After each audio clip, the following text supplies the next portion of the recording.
Lavrenti Beriya Kremldə kifayət qədər nüfuz və söz sahibi olmaqla yanaşı siyasi fəaliyyətində, şəxsi həyatında təhlükəli, müəmmalı və amansız bir siyasətçi kimi tarixdə iz qoyub.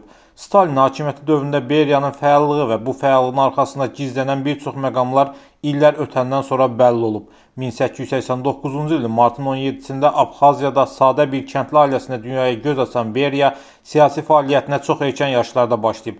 Hələ 16 yaşı olarkən Zaqafqaziyada inqilabi hərəkata qoşulub. Əks inqilabçılara qarşı mübarizədə fəallıq göstərən gənc Lavrenti artıq 21 yaşında Azərbaycanda Fövqəladə Komissiyanın tərkibində xidmətə başlayıb.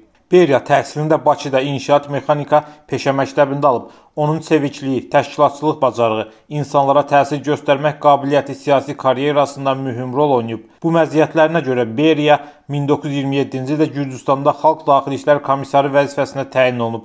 SSR rəhbərliyinin şəxsən də Stalin diqqətindən yayınmayan Beriya yuxarıdan gələn rəsmi və qeyri-rəsmi göstərişlərin icrasını ən yüksək səviyyədə yerinə yetirib. Təbii ki, həmin dövrdə bu dərəcədə icraçılıq qabiliyyətinə malik insanlara böyük ehtiyac olub. Ən başlıcası isə Beriya Moskvaya sadiqliyini ustalıqla nümayiş etdirməyi bacarıb. Bu bacarıq növbəti dəfə onu biraz da irəli aparıb. 1931-ci ildə Gürcüstan Kommunist Partiyası Mərkəzi Komitəsinin birinci katibi vəzifəsi Beriyaya həvalə olunub. Məhz bu dövrdə Stalinlə Beriya arasında daha sıx münasibətlər yaranıb. Gürcüstan rəhbərliyi dövründə Lavrenti Beriya Respublikanın iqtisadi vəziyyətində dönüş yaradıb. Gürcüstan Sovetlər Birliyinin ən inkişaf etmiş respublikalarından birinə çevrilib.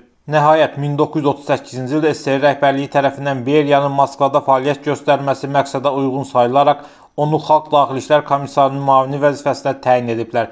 Cəmi 3 aydan sonra isə Beriya NKVD-yə başçılıq edib. Əslində ilk vaxtlar Yejov kimi qan içəndən sonra Beriyanın NKVD-yə rəhbərliyə gətirilməsi insanlarda NKVD xofunu biraz azaldıb, amma NKVD-yə yenə də əvvəlki kimi Stalinin tapşırığı ilə repressiya maçlı funksiyasını yerinə yetirib.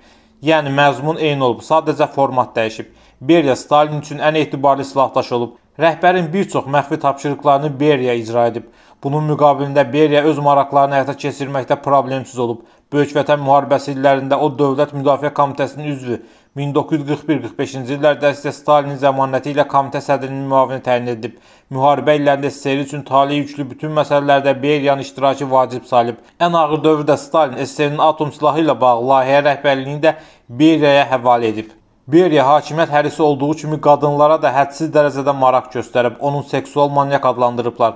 Baş mühafizəçisi polkovnik Sarkisov Beriya üçün qadınların təşkil olunmasında əsas rol oynayıb. Bir çox hallarda Beriya şəhərdə maşınla gedərkən yoldan keçən qadınlara baxmaq üçün sürücüyə yavaş sürməyi əmr edib. Əgər yolda onlardan kimsə onun xoşuna gəlibsə, Sarkisov öz işinə başlayıb. Həmin qadınla maraqlanıb, telefon nömrəsini, ev ünvanını öyrənib və nəyin bahasına olursa olsun sahibini razı salıb.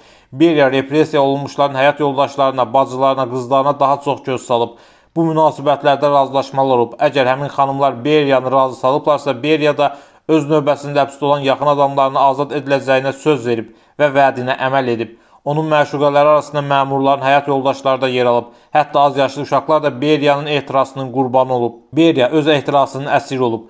Ağına bozuna baxmadan kimliyindən və harada olmasından asılı olmayaraq öz tələbatını ödəmək üçün istənilən addım atıb. Hətta həyat yoldaşı evdə olarkən qadınları evə gətirməkdən çəkinməyib. Beriyanın siyasi karyerası 1953-cü ilin ortalarından tənəzzülə uğrayıb. Təbii ki, təhlükəli Beriyanın mövcudluğu Xruşovun narahatlığına gətirib və gələcəkdə onun lider olmaq ehtimalı baş katibi düşünməyə vadar edib.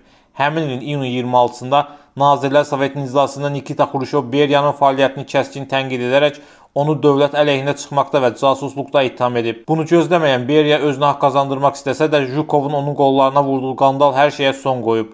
Bu həmin Jhukov olub ki, Beriya dəfələrlə onu həbs etməyə cəhd göstərib. Beriyanın təhlükəli və hiləgər olmasını nəzərə alaraq onu adi təcridxanaya yox, Moskva hərbi dairəsinin bunkerində saxlayıblar. Beriya həbs olunandan sonra onun bütün tərəfdaşları, o cümlədən həyat yoldaşı və oğlu da həbs edilib. Lavrenti Beriyanın məhkəməsi 1953-cü il dekabrın 23-də yekunlaşıb. SSR Ali Məhkəməsinin hökmü ilə ona güllələnmə hökmü oxunub və məhkəmənin qərarı həmin gün icra olunub. Lavrenti Beriyanın ölümü ilə bağlı digər versiyalarda mövcuddur ki, o həbs olunan gün güllələnib. Qapalı keçirilən məhkəmədə isə müttəhimlər kürsüsündə onun oxşarı əyləşib.